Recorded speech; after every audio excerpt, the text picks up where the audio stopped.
out there what's happening. So Dwight Howard came out and said that he has more respect for Kareem Abdul-Jabbar scoring record than he did LeBron James, and he has him higher ranked as a player. And my reaction is right. I don't think people realize how great Kareem Abdul-Jabbar was as a player. I mean, he could be made. See, when you get into who's the greatest and the GOAT, what's your criteria? You know, people want to hold that Jabbar Robinson and Magic Johnson. Okay, that's 1 and 2 guys, but he still had the most unstoppable shot ever. It's the most lethal shot ever, the sky hook. No one else has come close to a shot that is so known to you. You could make the case that Kareem Abdul-Jabbar could be the NBA logo because the shot is still so distinctive. I mean, really.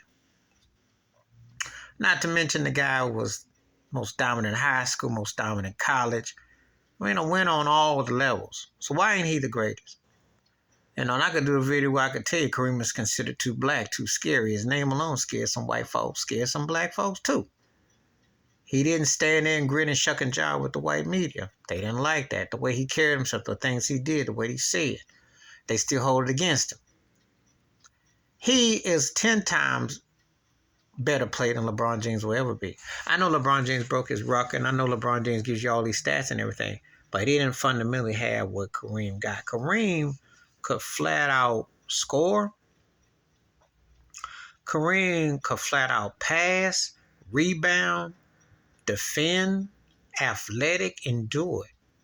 I seen them both 20 years deep, and yes, LeBron's held up better, but that don't mean that he was better. Because Kareem was incredible. I don't think you understand how tough it is to be a center at that time in that era. Imagine if he get to worm around and you can't touch and bang up. Imagine if he got to shoot threes, got to play perimeter. And he had a night. Remember, the shot that he made to pass Will Chamberlain was like a three because it was all the way in the corner. So that shot traveled all over. That shot went wherever, you know. So Dwight Howard got this one right. I mean, I tell anybody, I don't care what nobody says. Kareem, even though I didn't catch Kareem's full zenith, I mean, I caught him with the Lakers and I caught him the last decade plus when he played, but he was still an incredible talent. Make no mistake about it. He went up against Robert Parrish, Moses Malone. Moses made him gain some weight, get tougher, but he figured out how to go against Moses. Went against Patrick Ewing. All the new cats that came on the block had to go through Kareem's house.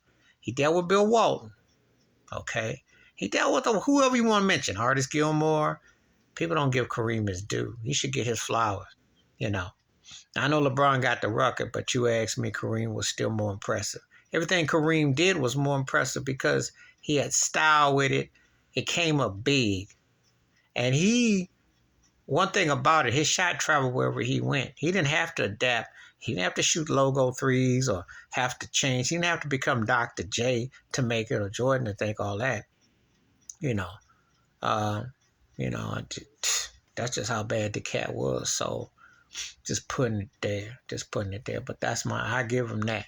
Dwight had Kareem 1, Jordan 2, Kobe 3, and LeBron 4. Take it for what you want.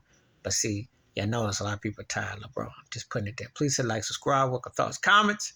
And I do respond. Thank you. Wash your hands. Keep in mind. Watch out for another shit if you like it. I'm out. Peace.